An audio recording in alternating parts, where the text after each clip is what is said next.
Hello and welcome to the Film Ireland podcast, where we celebrate filmmaking, storytelling and cinema across the island of Ireland. So whether you are a diehard film fan or simply curious about the screen industries, make sure to subscribe so you can catch up on past conversations with creatives like Terence Davies or Colin Farrell. Presented by the Nerve Centre in Derry, Foyle Film Festival is an Academy Award and BAFTA-qualifying festival that will celebrate its 39th year this November. And in a few moments we'll be chatting with script consultant and screenwriter David Pope. And after that we'll bring you a live discussion recorded at the festival that focuses on presenting local stories to an international market. So this features producer Dearbhla Regan from Wild Atlantic Pictures and Louise Gallagher from Hat Trick Productions and Gallagher Films.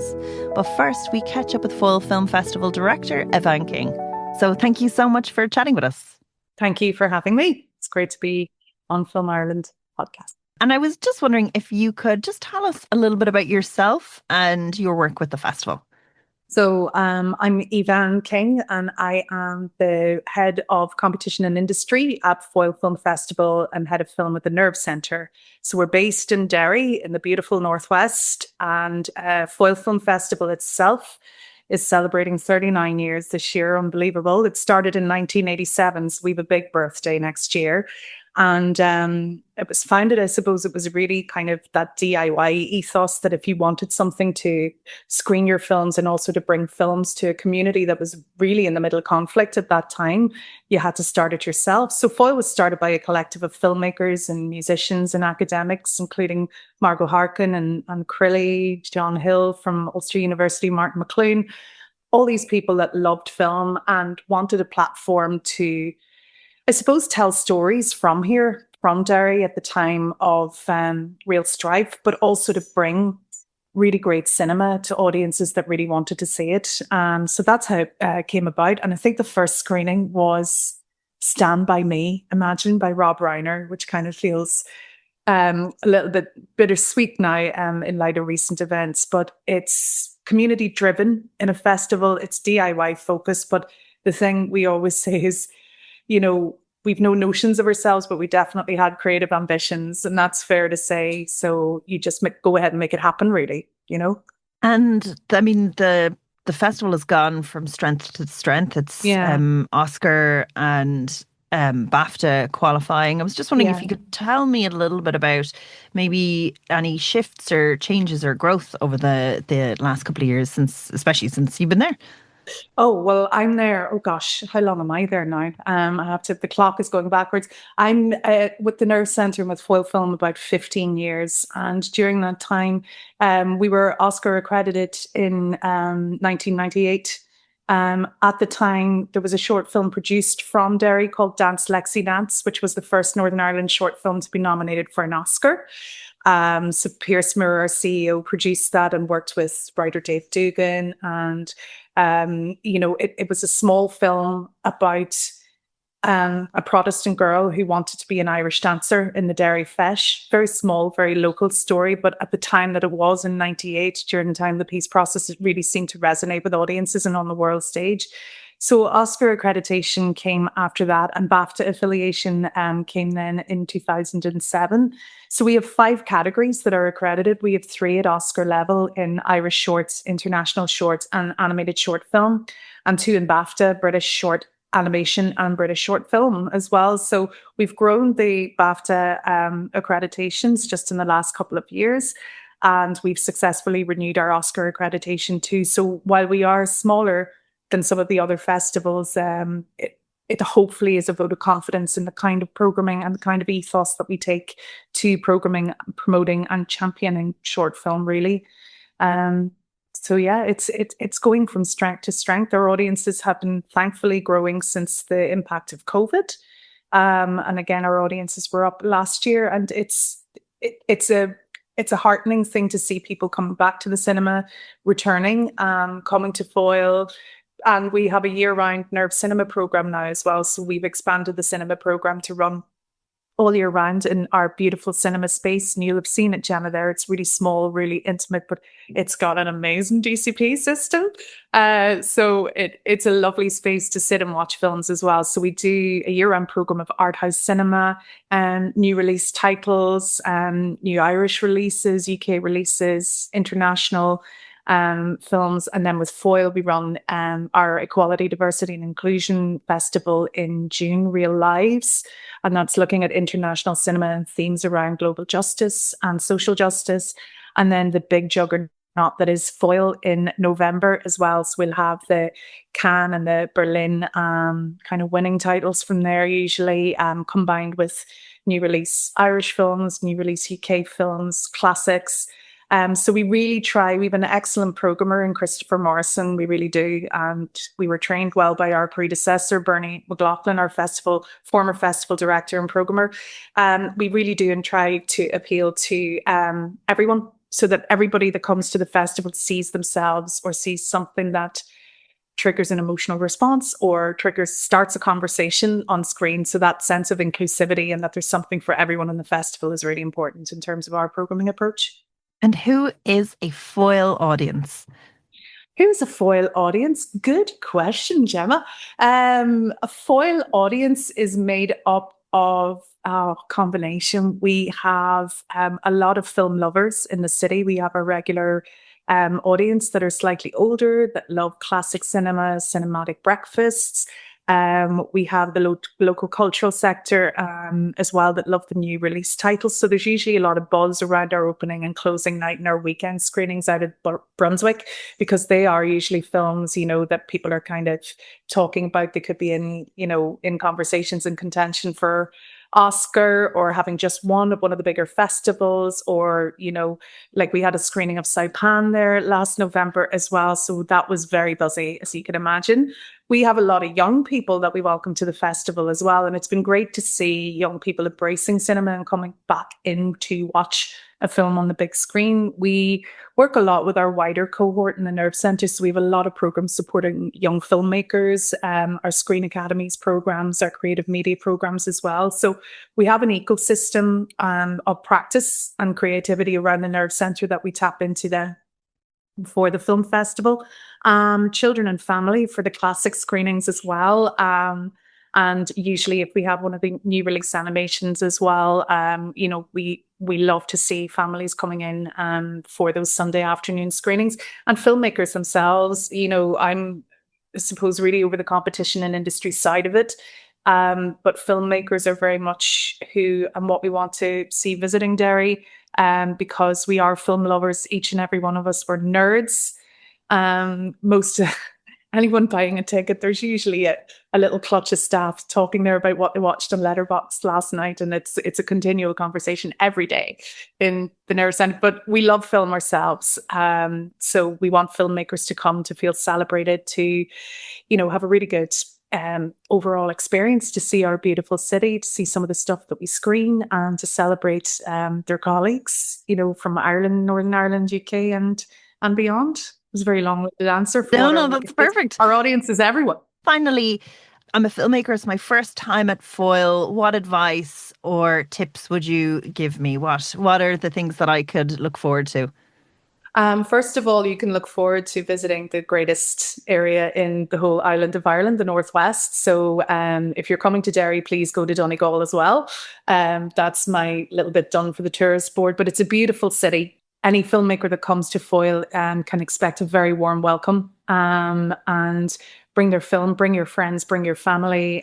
We want to hear about the making of your film. So we have post-screening discussions that are quite impromptu, but they're really lovely. And our audience really values actually hearing about the stories about how these films are made and how much it takes to bring something from, you'll know yourself, Gemma, from a script right through to a shoot, finding the funding, to exhibiting at a festival, if you're lucky enough to get in. So what I'd say to filmmakers is, please embrace it. Come and visit us. You will be warmly welcomed. You will be amongst really good talent. We do have an excellent program of short films. We work really hard to debate and select and make sure that we have the very, very best that we can offer in terms of stories and new perspectives, new takes on, ideas, and just something fresh and something new that captures your imagination. Make use of all the social events that you can, and the free sandwiches and the cup of tea and the pint down in Bennigan's afterwards, and get to know people there. We hope we're friendly. We certainly foster all those connections there too. So Yes, get in the car, plane, train, automobile, and come up and visit. You'll be warmly welcomed. We're always delighted to see and celebrate filmmakers. That is brilliant. Thank you so much for chatting with us. Can't wait for next year. Oh, thank you, Gemma. So now we're delighted to welcome David Pope, who was working with screenwriters at the festival. David is an internationally renowned script consultant and screenwriter whose projects include Cannes Jury Prize winners and multiple Academy Award contenders. Hi, David. Thanks for joining us. Hi there. Thank you for asking me to come and have a chat. I was wondering if you could tell me a little bit about yourself and what you do. So I work in development. I'm a script consultant and screenwriter. So there's my own work as a writer. A lot of my time I'm working with writers on behalf of production companies and screen agencies. And then I'm involved in a lot of sort of labs and development programs like Stowe Story Labs and the Rotterdam Lab at the Rotterdam Film Festival. And what makes good writing, in your opinion? So I think that good writing, in my opinion, I think everyone's always looks for what they would call to be a voice, which I think is a sort of an authentic and original, specific voice in the story. I think if that is there, and there is also a universal element, that is a kind of a theme that can connect with people. So, for example, if I can watch a film in a language I don't speak, from a country I've never been to, in a time that I wasn't alive, and I can emotionally connect with those characters, that's usually because of some sort of universal connection. So a story that can do that and be an original, specific, authentic story, I think, to me, that's the sweet spot. And you've worked with some award-winning writers. I was wondering, what do you find yourself drawn to working on specific projects, or is it a mixed bag? I think when so I'm genre agnostic, so I work on lots of different genres. I'm working on a slate of comedies at the moment, but I work on all kinds of genres. So and I kind of come in. I'm kind of like a mechanic, I come in. My job really is to help the writer elevate the potential and remove the unnecessary. That's the kind of the two things. So it's always looking for things that are good and work in the script, and do they have more potential in the script, and are there things in there that are crowding those other things out? So that's the editing part of it. That's kind of taking out things that aren't pulling their weight, so to speak, in the story. So that kind of process is irrespective of drama, and it's all of genre. It's always about character as well. So really working on the internal life of the character. And again, whether it's a comedy, a horror, a drama, if we don't emotionally connect with the character, the story's not going to fly. Brilliant. And how important is structure these days? The 3-act structure, is all that turned in the head, do you think?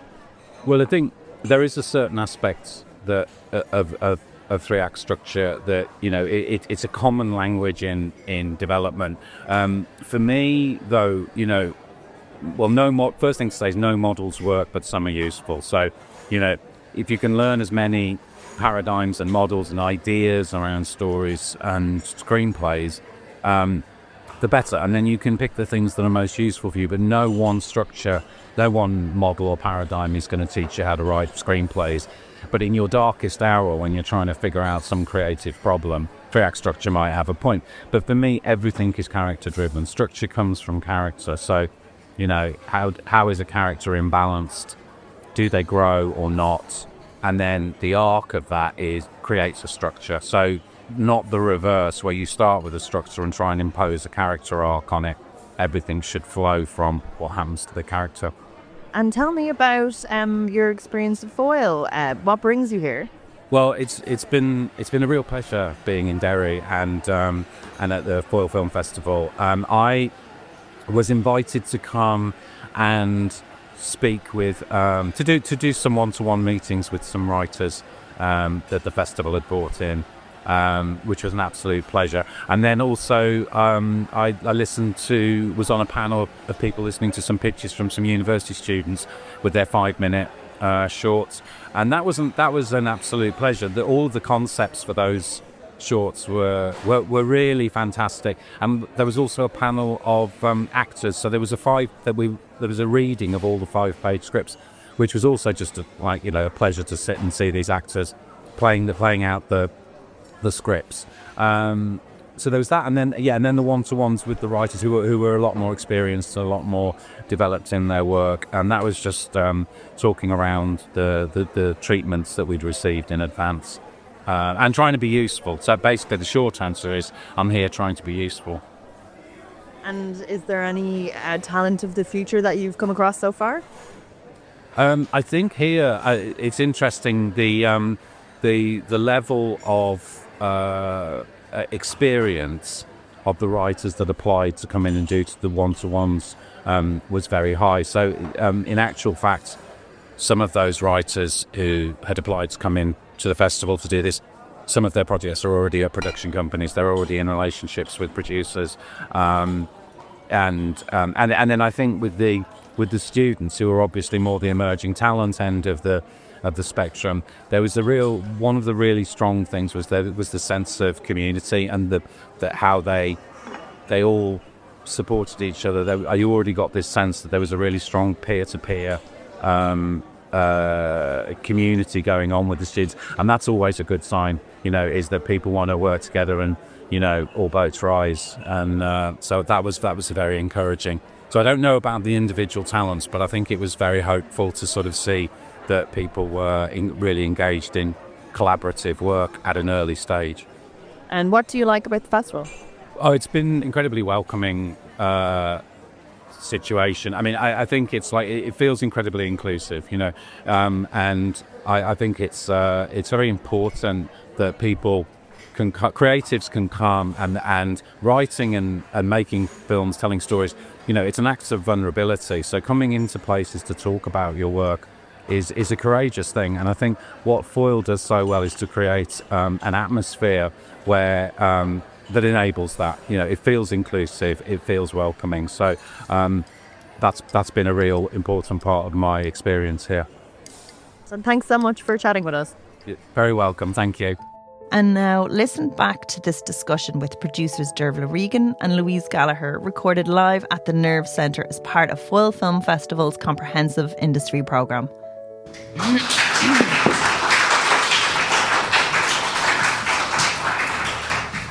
I am very thrilled to be here with two amazing women who know story and have worked so much in developing some of the best things I have seen in a long time. And yeah, I'm gonna read out the bios. I'm not even, because they're so impressive, and let them do the work. So this is Louise Gallagher. How's it going?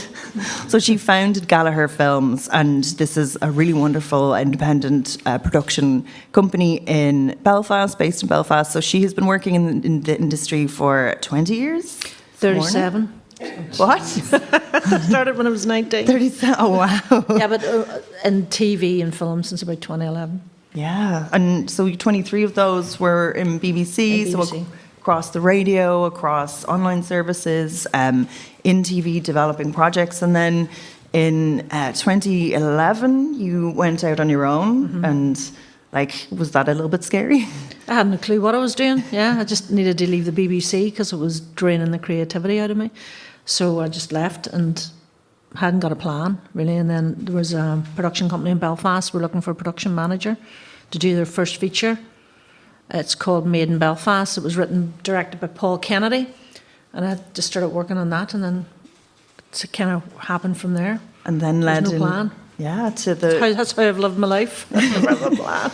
And that led up to your first feature film, Bump Along the Way, producing that, so that if anyone hasn't watched it, 100% go out and watch it. It's amazing. Starring your sister and Lola Pettigrew, very young. Would that have been one of her earlier works? Yeah.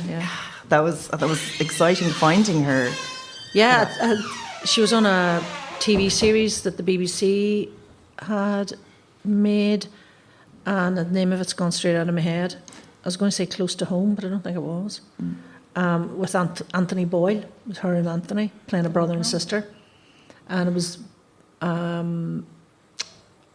like I can't remember the name of it now. Come Home. That was it, yeah. And about a family breakdown, and she played the the wee girl, and I just saw her and thought, God, she's really, really good. And then when A Bump Along the Way came along, she was the first person I thought of for the Allegra character. Yeah. And it's, again, you have very strong emotional themes across all your projects, strong women in all your projects. I don't think it was ever a conscious decision to do that. It just happened to be the writing that I was attracted to. But A Bump Along the Way was written by Tess McGowan from here, and it was part of the Northern Ireland Screen's New Talent Focus, or New Writers Focus, so it had been through the development project programme with Ursula Devine at Northern Ireland Screen, and then they look for a first-time writer, director, producer. So this was my first producing role. I'd worked as a line producer prior to that. Shelley Love directed it. It was her first feature, my first feature, and Tess's first feature. So that's how it all came together. And then you had a lot of experience in production and joined Hat-Trick in 2020. Yeah, beginning of 2020, and then we went into lockdown, which was fun. And the BAFTA-winning BBC drama Blue Lights, so you're the co-creator of that. It's True Gallagher Films. Mm-hmm. Can you tell me about what the journey was for that? So it was quite a long one. It started in about 2015, where I had this idea for a police show. I always grew up watching police shows. You know, there'd be a lot of people in here would be too young to remember Cagney and Lacey, but Cagney and Lacey, Hill Street Blues, that was what was on the TV when I was growing up, and I just always really enjoyed them. So then I thought, well, and through my work for years, working with you meet people from different backgrounds all the time, and it was like, well, how would you make a police story from here, and how would we do it differently, and start exploring the people who decide to join what was a very contentious police force, and how did we explore that, and how would we dramatise it. So I had this idea, took it to Stephen Wright, and then that was 2015.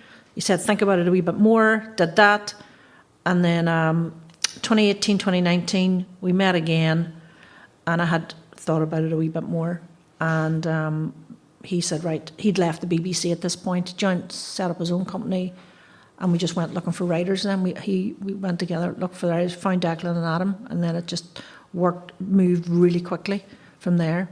Yeah. And it has been commissioned for multiple seasons together? It was commissioned season 1, season 2, and then we got a double commission for 3 and 4, which was great because then it allowed the writers and us to explore those characters and where they go, and for us to allow us to tell the story that we wanted to tell. You know, they kind of knew what we want. We knew what we wanted to tell, so they were encouraged by that and said, well, okay, you'll need 12 hours of TV to do that. So they gave us 2 more seasons. And is that something of like a really nice luxury? Because most things are commissioned season on season. Do you really get to delve into the character? Well, you do. I mean, you still have to have a really clear idea of where the story is going. But in terms of character development, it is really, really handy then, because you can leave, like we did on season 3, there's certain cliffhangers with certain characters that we've left hanging that we will hopefully pick up in season 4, which is in the middle of being written right now. Wow. And that takes us through to you were producer on Rough, the short film, which has just won an IFTA recently. That won an IFTA. That was during lockdown. It won an IFTA. Okay, that's my old bio. Oops. So that was a Declan and Adam project as well, and that's how I first met Declan and Adam when they were looking for a producer for a short. And we'd met Declan and Adam to talk about Blue Lights, and they said, "Oh, we need a producer for a short." And I had sort of decided I wasn't doing shorts anymore because, you know, they're well out of hard work. But, you know, it's a great thing to do. But when I read that script, I was like, oh, I'm not letting anyone else make this. I'm going to make this. So I made that short, and that did really well. So, but then it got that relationship with Declan and Adam up and running then. And then definitely this year you have won the Brian Waddell Award for Outstanding Contribution to the Industry. Was that a nice moment? That was lovely. Absolutely scundered. But it was very, very nice. Nice to be recognised by your peers. So yeah, I'm very humbled and very embarrassed about it. So. Oh, and now Talk about you now. Yeah. So, Dearbhla Regan, so you are now the head of film and talent development at Wild Atlantic Pictures. So they're behind some of the best projects going as well. But I kind of want to go back to the start and your journey into the industry. So you had an English literature degree from TCD and then entered as a film and arts correspondent. Is that like a long? I'm after digging. Find this? I did a lot of digging. So that's a really interesting way in. I would say there was no way into the industry at the time. So, we're roughly the same age, I'm guessing, right? Yeah. So 25. Yeah.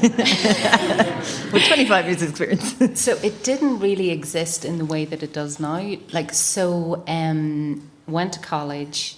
Myself and my sister faffed around for many years, drinking and doing stuff, but just gradually kind of moved around from company to company without realising that there were pathways. So it would have been a lot of young companies like the Treasures and Nascent Element Films, those kind of companies. Kind of just bumping around though. I did realise very early on that I'm not Louise. I was not cut out to be on a set. That was not what I was good at. So I kind of moved around. I did start as an arts correspondent and I was really bad. I was so bad that it was myself and Hugh Linehan. You know Hugh, he's an arts correspondent for so he sent me off, what was it called at the time? Film Ireland. He sent me off to interview, at the time it was Ed Guiney and Paddy Brannick, and he sent me off to do this interview and I brought it back and I typed up my interview and he read it and he said, that is single-handedly the most boring thing I've ever read. So I didn't last very long in that. And then went into television research and just happened to be working for the companies who were starting to make, it was very young. This would have been, I think, the mid-90s, roughly. Mm-hmm. So the first film I worked on, and I literally did the transcript for it, was I Went Down, if you remember that. Still a very funny film. So, classic. What? A classic, like a real classic. One of the best lines up, in a comedy ever. So I kind of just came up that way. In a way, I was thinking about it this morning, actually, compared to the industry now, it was privileged to be able to come up that way. Mm-hmm. And there was privilege, which I didn't realise from having been at Trinity as well. But it was also harder because there were no pathways and, there would have been certain behaviours that you would not see happening today, Yeah. So it took me a long time to figure out what I was doing, but I realised very early on that I wasn't a producer. I was what's now called a creative producer. So I could spot story, I could spot people that you could just get a sense from them that they had that extra special thing, but I didn't know that skill set was necessarily quantifiable in me, I mean. And then screen skills were kind of up and running at the time. So because I remember one of my first jobs was as a development executive, and actually it was for Ed, and I remember sitting in the room going, I've no idea what a I'm the same. executive is.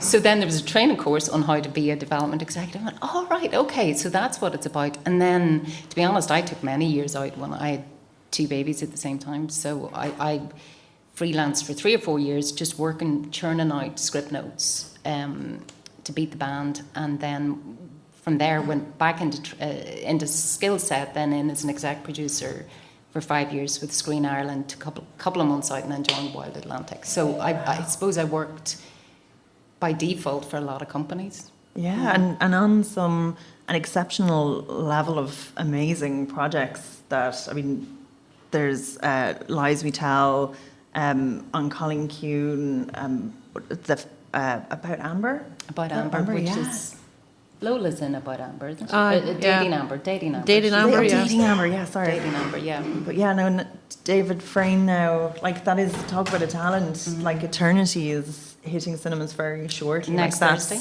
Yeah.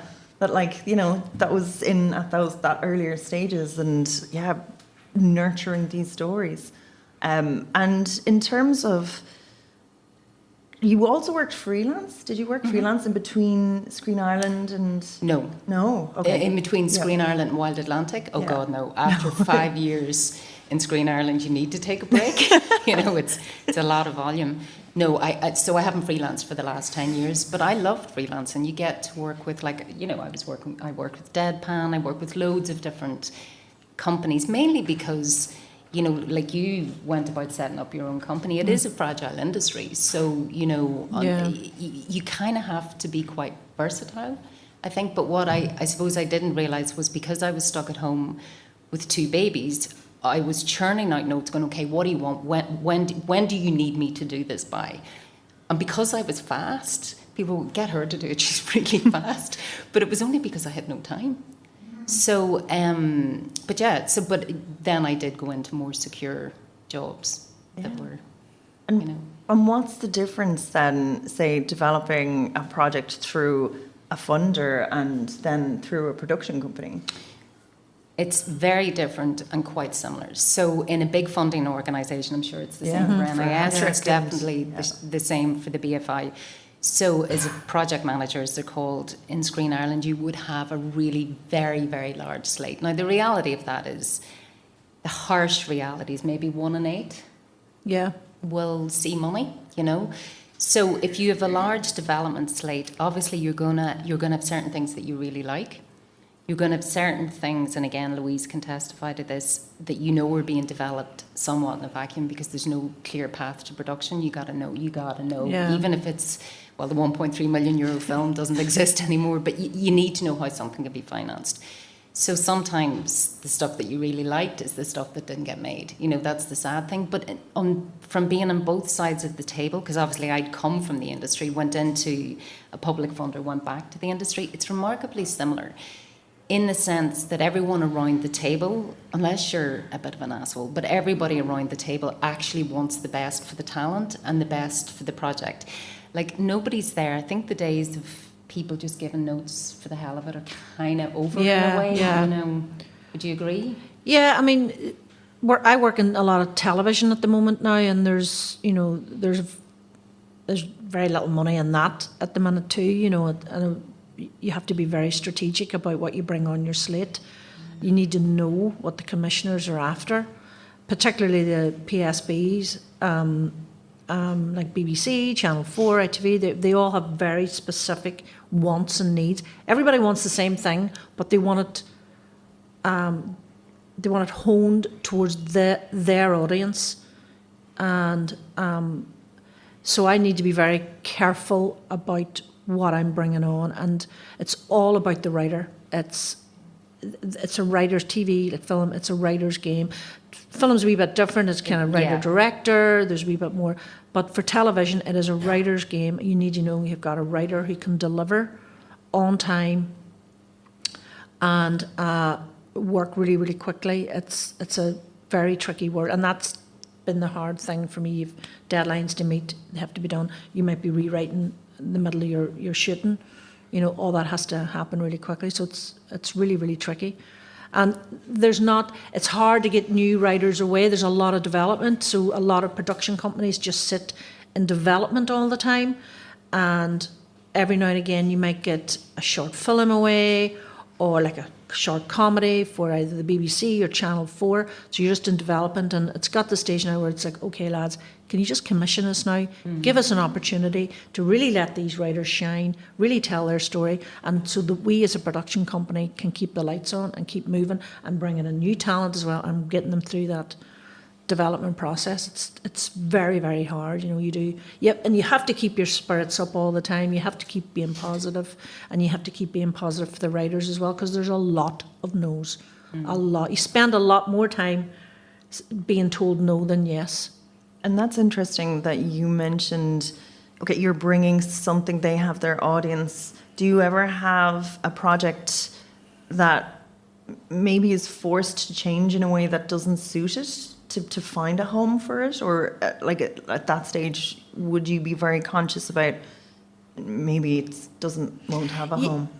Yeah, and then that sometimes, I mean, I've done that with a project I have at the minute where I was commissioned by one broadcaster.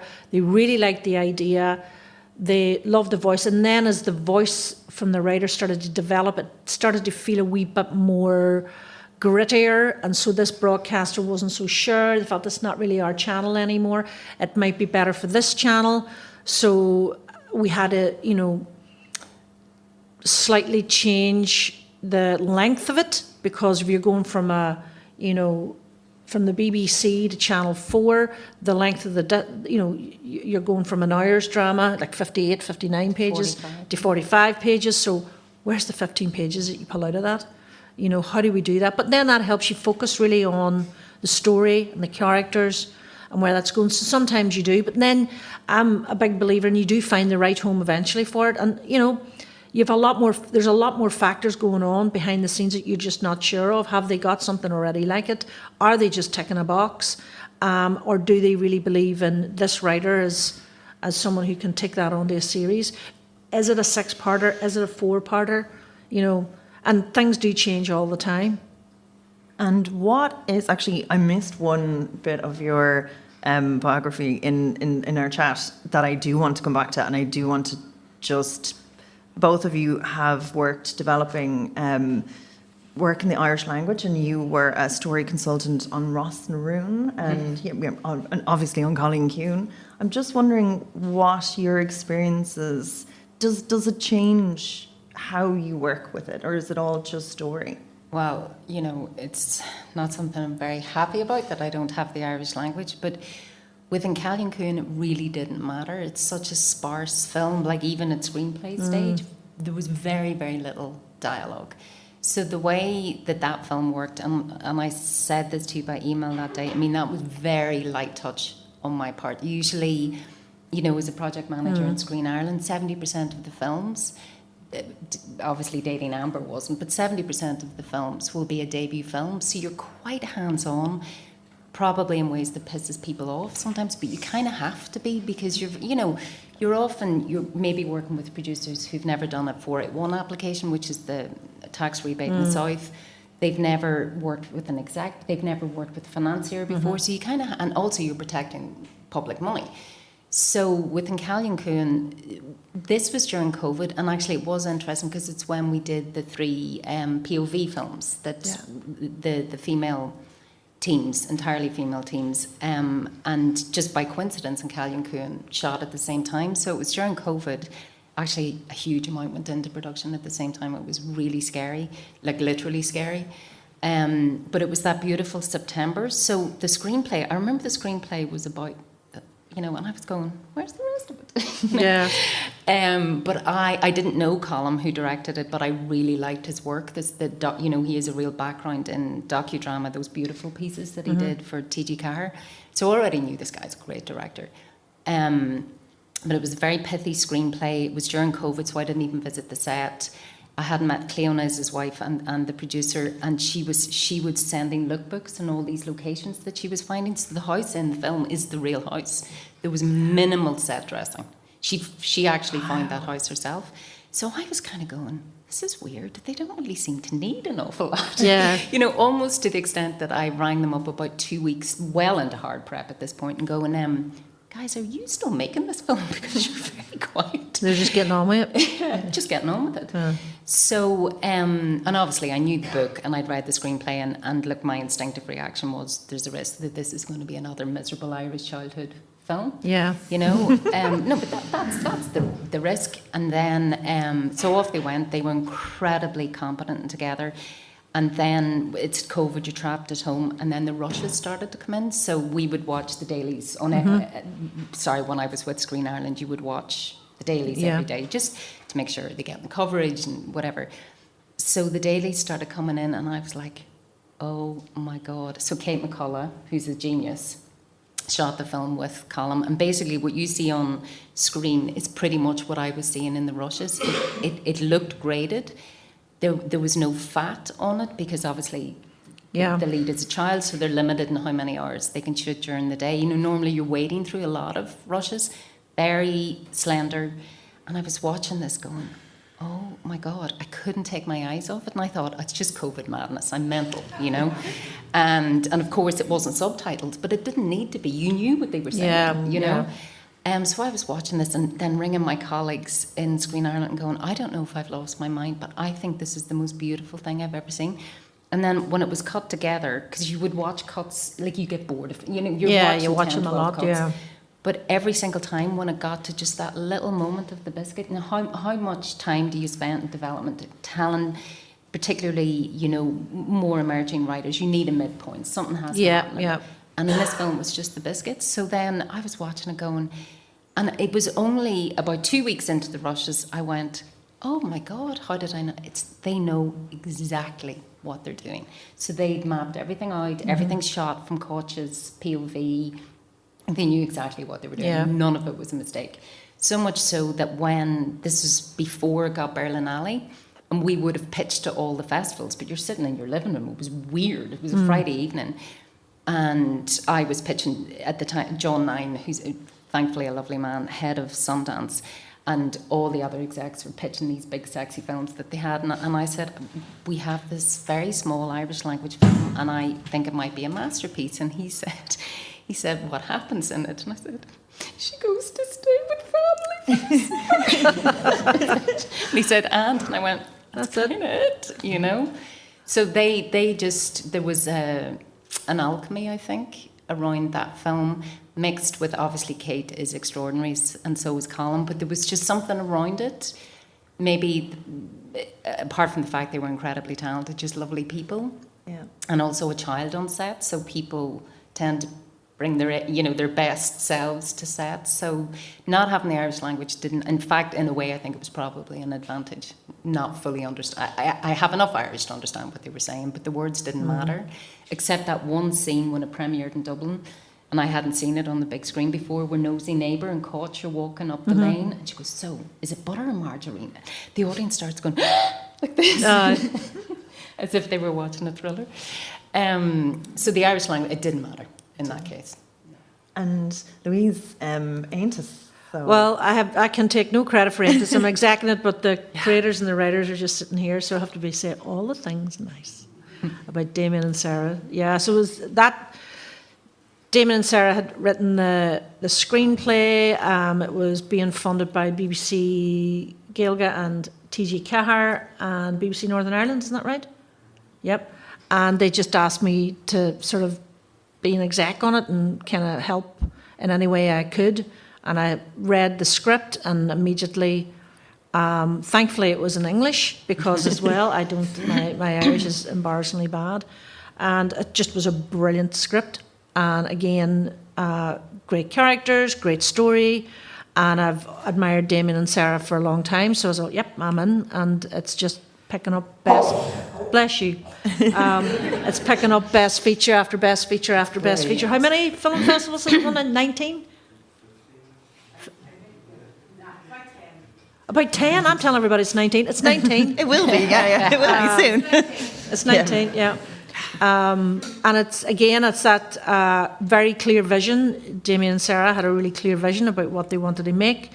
And it's low budget. It's shot in one location, and they used it, just really intelligent filmmaking. It's a great film, and hopefully you'll all get to see it tonight. Yeah, definitely, if you don't have tickets, if there are tickets, go see it. It just narratively, structurally, it does something very, really, very really interesting. inventive.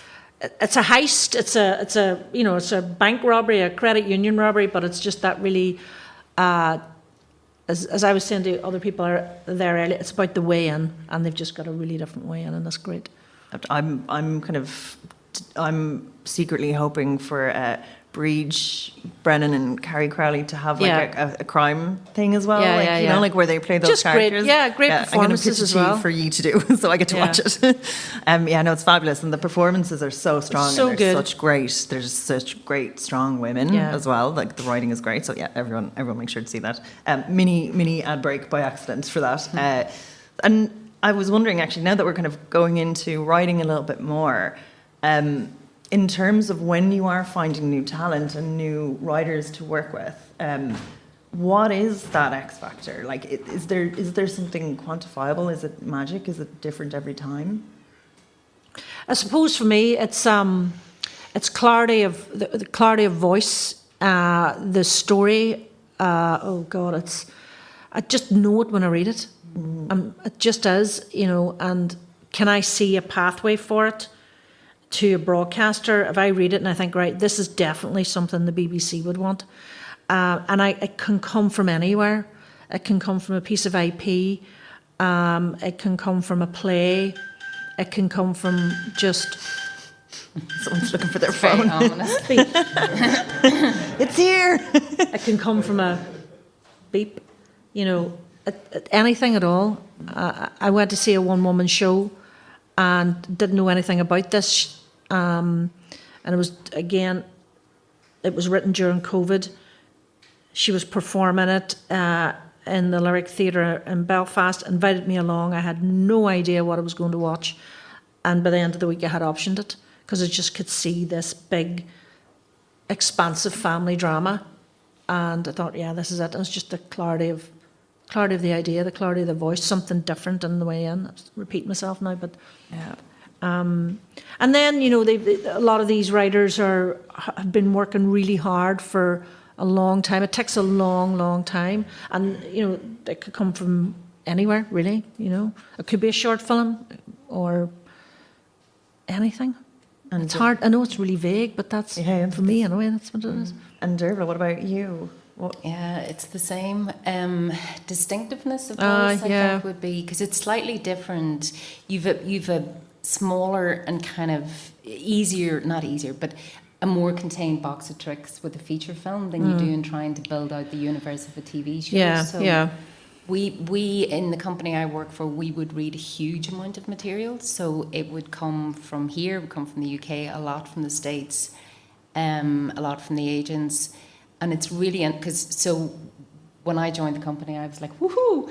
I was like, this is shooting fish in a barrel, and it was a bit like being in a sweet shop. But you realise after a while, and a lot of it is genre, but really, really clever genre, that the same pieces were, so say 3 or 4, myself, the 2 producers, a development exec, the same pieces were popping to the top each time, and they weren't necessarily what you would have thought you would be interested in and starting out, and they weren't necessarily the ones that were the most obviously financeable either, but just the voice every single time. So there was one, unfortunately, I don't think we're going to, there's a reason why it's too hard to make right now, but it was a jet black comedy, and I laughed so hard in the office I had to get up and leave. I was I was reading and going, this is the most outrageous thing I have ever read. And it wasn't vulgar, it wasn't that, it was just so outrageous.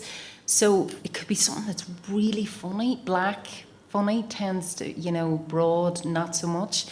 Obviously really clever genre. We were chatting about this with some of the writers earlier. It's just a really good way to showcase how you can write. Yeah. Genres, particularly if it's thriller or horror, is just easier to make because you don't need big name cast, you don't need a lot of locations. So it would, but every single time, and some of these writers are very, they're big American writers. We don't get anywhere near them because we can't afford the IP. But it would always be about the voice, and then of course a hook. Like I've really discovered, and I think this is a real trend now in among the financiers in the States, is short story as an IP. So it could be, for example, instead of writing your treatment for your feature film as a treatment, you write it as a short story, which you do have to have eyeballs. Like a proof of concept? Yeah, but you need a following on Reddit and, all of that. But actually it is quite a clever thing to do because you don't have to have everything mapped out in a short story. So in terms of where the writing talent comes from, I do think it is quite egalitarian in that regard. So some of the stuff we would read and really like is from entirely unproduced writers.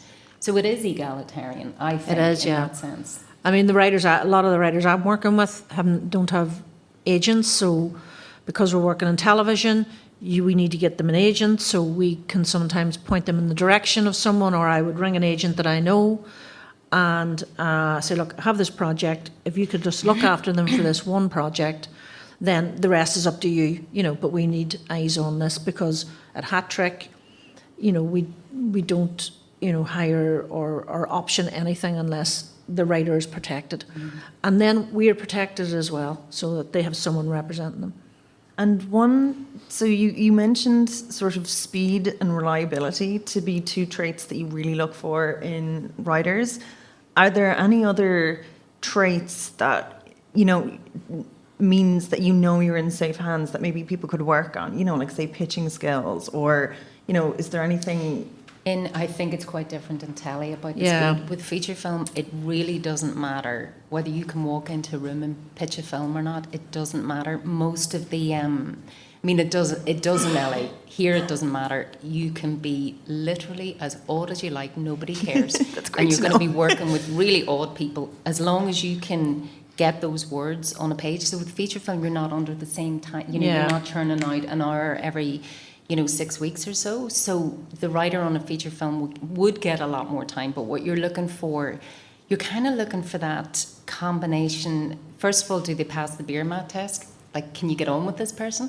But it's more how they receive the input from the director and the producer. And there's always going to be a financier, and there's always going to be an NIS or a Screen Ireland. How did they take that? So there would be two traits that I would generally tend to be a little bit careful around, which is a talent that takes all the notes and a talent who won't take anything. And that's always, you go, I don't know that this is going to end well. So what the most kind of creative writers do, whether they're unproduced or whether they're, it's Lee Cronin or whatever, is they'll take your note, go, that's a shit note, and spin it into something way better, but they always listen. Because if the same note keeps coming back, there's you have to address it. You just can't ignore broadcasters' notes at all, because they know. One of the things that are, I suppose, quite difficult for a new writer would be as well, like having so many different notes coming at you from, say, like different funders if it was a co-production. What advice would you give to, someone trying to process those kind of, like notes maybe that might conflict, but like that pushing in a different direction? I suppose that's the job of my job as well as the producer, is to try and distill that down and form it as part of a discussion. And normally you kind of, when you hear the note, you kind of go, do you know what? That's bang on. Because you get to a point in some projects where you cannot see the wood for the trees. You've got a bit of a creative block yourself, and you take it to a fresh pair of eyes, like a commissioner or a director, when you bring a director on board, and well, what about this, what about that? And they're looking at it from a director's point of view and how they're going to shoot it. And then the answer just comes. And I think it's about embodying that creative process and working with everybody in it, because it's the idea is obviously coming from the writer, but then it becomes a creative project for everyone. The director, the production designer. This would work if this was like this or whatever. So you're fixing things all the time, and then you get into the edit, and then that's where the story's really brought alive, and making sure that you've got all the assets. So it's the filming of it is gathering all the bits and pieces that you need to then make it in the edit. So it's part of the process, and you've just got to sort of be very open to all of that as well. Not all notes are going to be good. Some of them are absolutely, but they're not. But it's about that working together as a team, and as the producer, you're there to try and kind of guide that and lead it. And it's happened on Blue Lights. We've pushed back on notes and go, no, actually, no, we don't. And then when you talk it out and explain it, they're going, all right, okay. It's because they don't understand what the story is or where you're going with it, or it's just not clear. And it's all about, making sure it's clear as well. That sounds sensible. Yeah. Does that sound sensible? And is there anything as well a writer should never do? Like, it's sort of like the don'ts, that it's, like you can tell someone is new if they do this, or, it's... There's only one, and that's notes on notes. So, because notes, it's such a horrible word. Like, I feel really long in the tooth, and I really do believe that nobody in their right mind sits in a room and goes, I know I'm going to do a set of notes. Nobody does. No.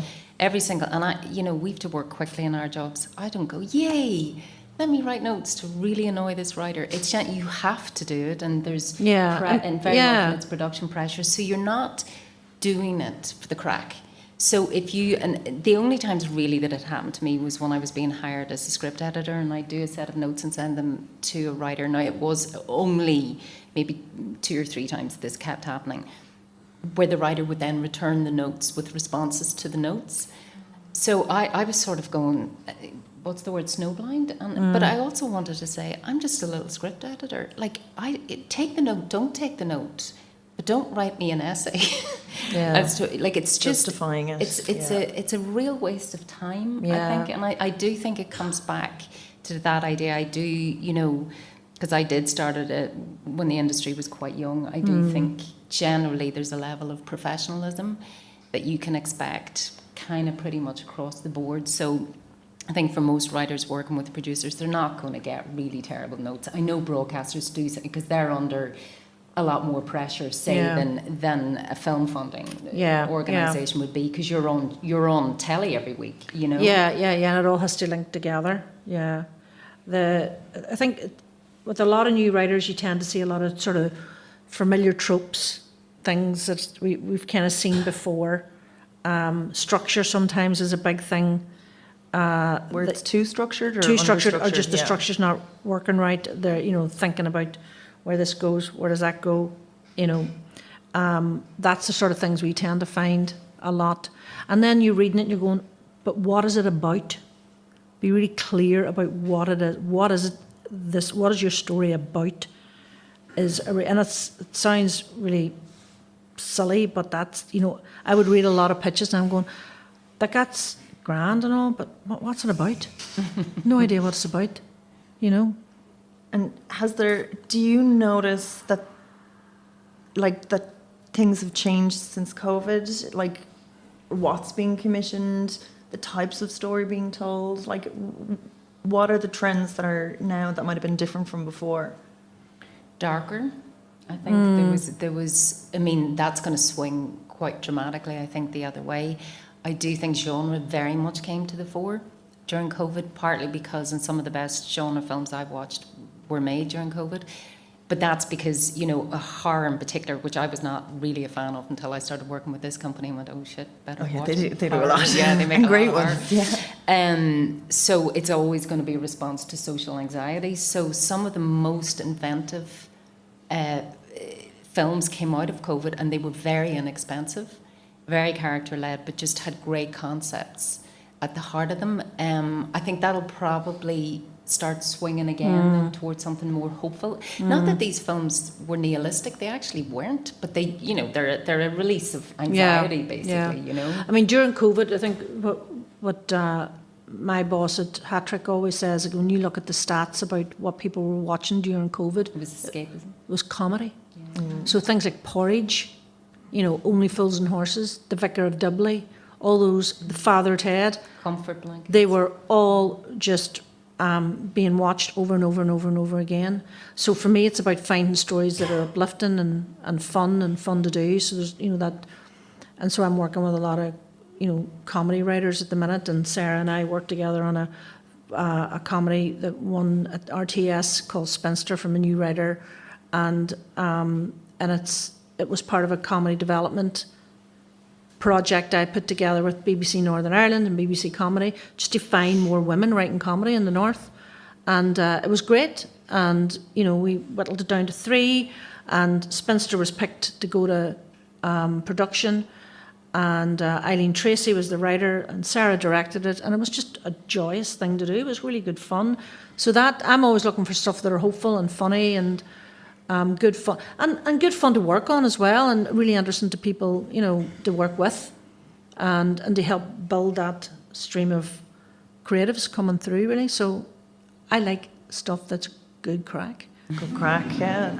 And in terms of, is there anything that you're not getting that you wish you'd got more of? Is there anything that there's like an absence of now? Well, for me, broadcasters are looking for that big, broad family drama, comedy drama, whatever, you know. And it's my job is to try and find projects that the commissioners want to commission. But the issue is you're up against, you know, in London alone, probably 250 to 350 other production companies.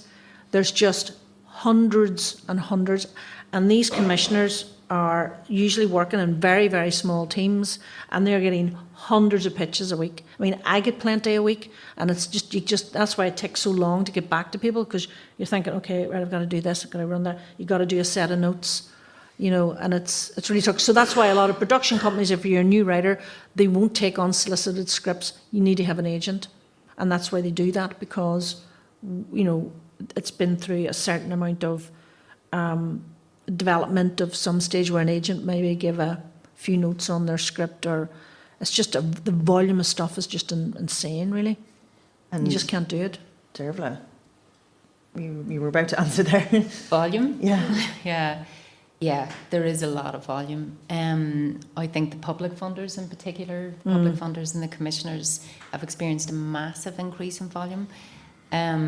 We have internally, and I've noticed a big increase, and I mean this in the most hopeful sense, of the younger writer, very often unrepped or unproduced, who've clearly grown up understanding the craft of way better than I do, for sure, of TV writing.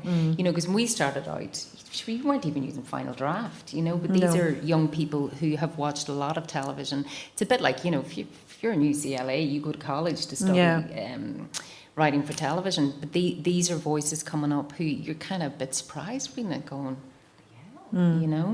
So there is volume, but there is definitely, from my personal experience, a noticeable increase in quality as well. And you were asking about gaps. I haven't read a massive amount of comedy recently, and I do love the comedy. I've read a lot. Jet black comedy, I think it's harder to pull off on a film. Yeah, it's very, very difficult, yeah. It's a real craft. I mean, you look at somebody like Lisa. When Derry Girls came out, someone said to her, as if she was an overnight success. She wasn't. She'd been working for 20-odd years in the industry in London, working in writers' rooms, working on some, different TV shows, and just learning the craft. And I've learned a lot from her, because Lisa was was one of the exec producers on this development scheme that we did, and it was just little things that Lisa was saying. Pump up a gag. That gag needs more. You need another gag on that page. And it was just the volume of gags. She just knows how to write it really, really well. And that was just talking from experience, and you can't teach experience. Yeah, actually, another one, Dearbhla, you worked on just that popped into my head was I Let the Wrong One In.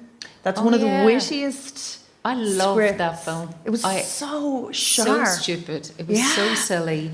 And I think, I kind of knew we were fighting. It's so hard to do that kind of. So obviously, it's a spin on the famous vampire film, and it was just so stupid. The two brothers, but warm. Do you know the film? So No. Two brothers. One, he's an addict, and he accidentally gets turned into a vampire, and the younger brother has to let him into the house. Oh, right, okay. It's very, very silly, and you can see, they made it for nothing. Like, it's pure yellow pack. You can see Right. it, like they actually deliberately use bad practical effects in it. But I just thought it was hilarious, and it has Giles from Buffy. Yeah, plays so the Anthony Head, vampire, Anthony that Head. plays a vampire right, okay. hunter. What's it in called? Let the wrong one in. Oh, right. Yes, Yeah. sorry. Yeah. But again, like it's Another one we made, yeah. Because there's a distribution company, you share the same building or the same space basically as us, and comedies are really hard to distribute as feature film, because with half-hour series they're so bite-sized. Yeah, you can yeah. get them perfect. Yeah. Comedy in feature film, people are more nervous of, just because like there aren't I can't think of a huge amount of them, Irish I mean, that we've made, and that we have made a lot. Extraordinary. That's not true. I love Extraordinary was great. Yeah. The Commitments, sort of drama. Yeah. I love the Commitments, but I just think they get underserved at the box office.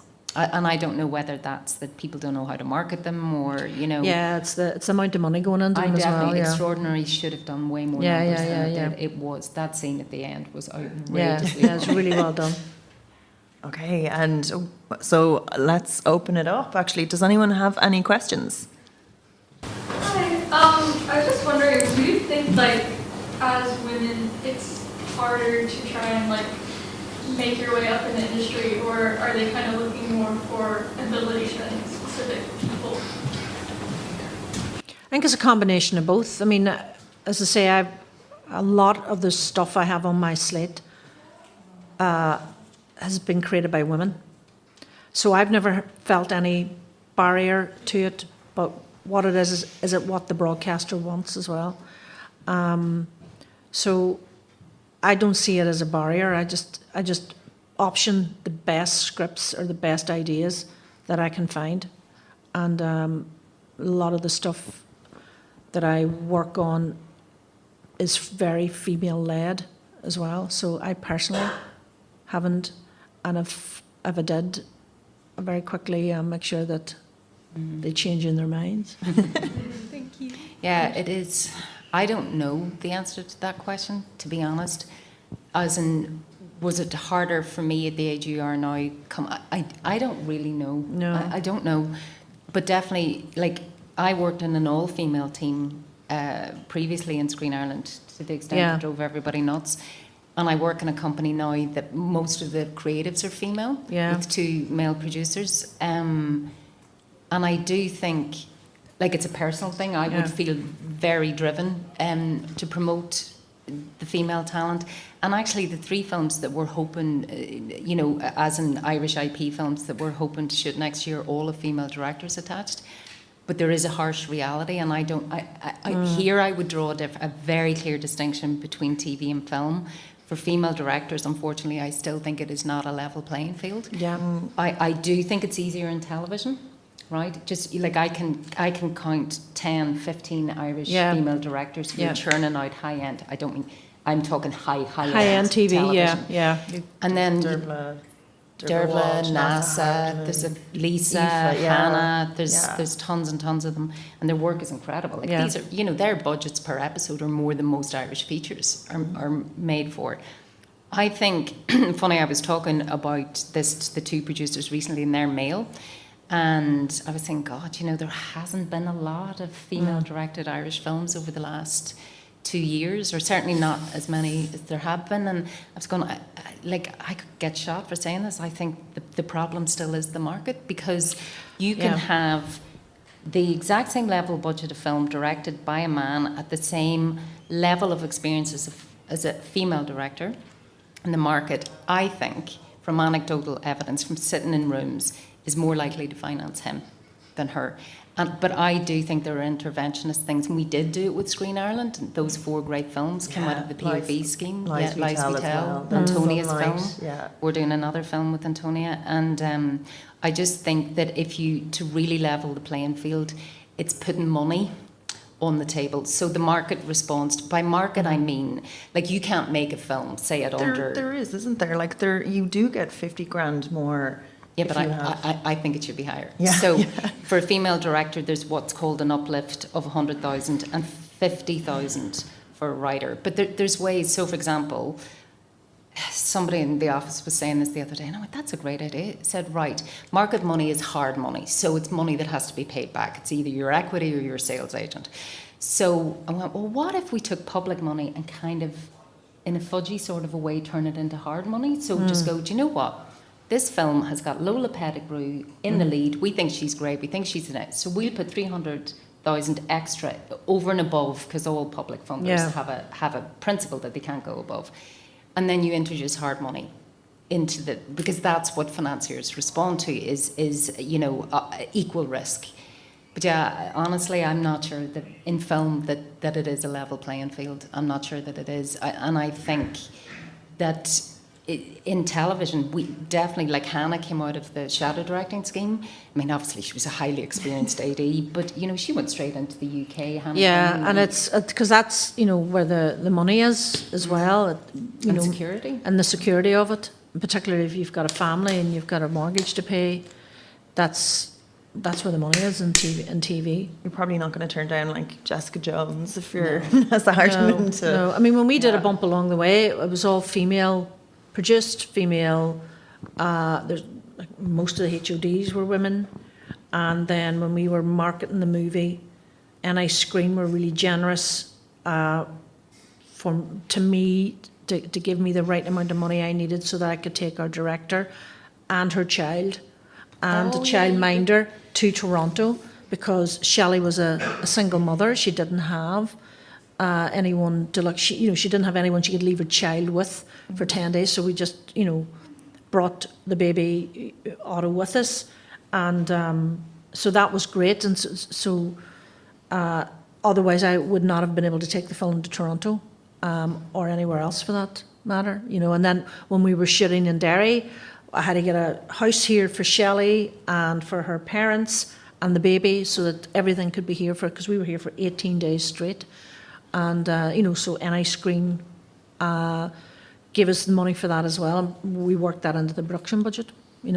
So that is the difficulty with women as well, and their the caring needs, whether that be for children or for parents. Of course. And I think we'll just have one more question. That was actually such a good question that it's taken all of our question time.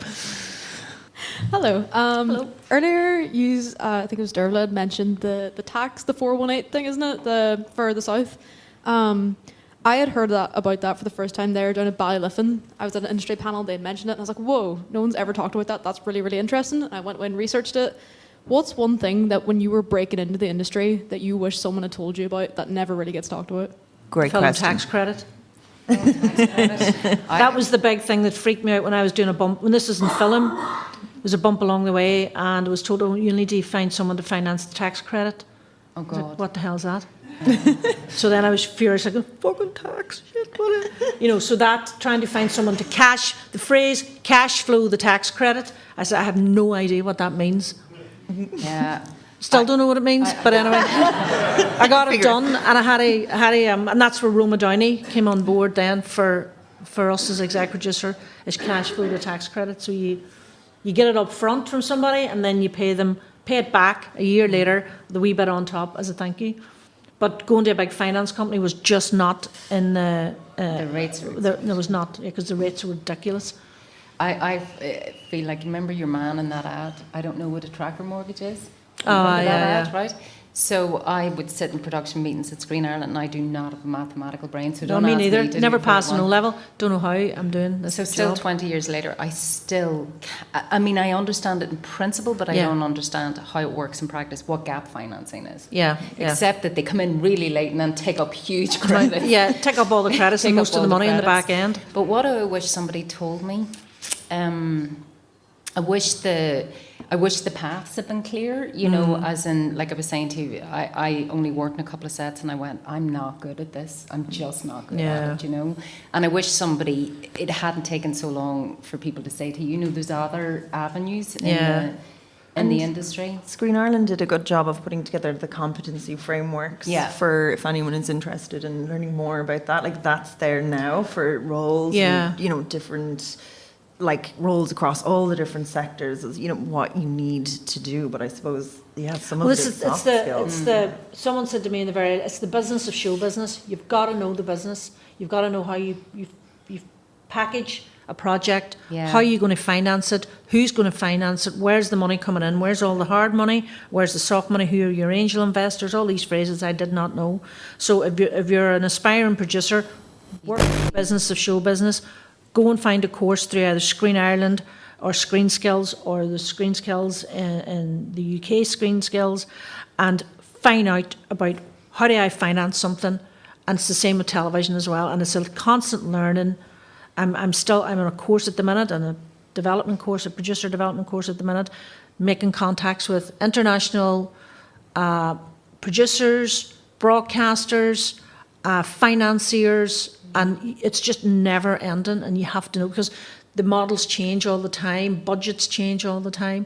You need to get yourself a good accountant, get yourself a good lawyer, and get yourself a good production accountant. Because that's who your core, as a producer, that's who your core will be. And I did not know that at the start. And I do now. And now all of you do too. So thanks so much. And Dearbhla, I'll have to have a look out for your issue. If you remember your issue of Film Ireland. If it's in there, your interview. It'll be there somewhere. Yeah, because and what made it worse was I didn't know how to use a computer. I'd never had a computer before, so he's showing me going, well, you have to cut this and you have to do that, and I was standing behind him going, where's the on-off button? We'd left college without ever using a computer. So I'll dig it out. I'll dig it out. But thank you guys so much. Thank you. Yeah, thank you. Great. So That was all right.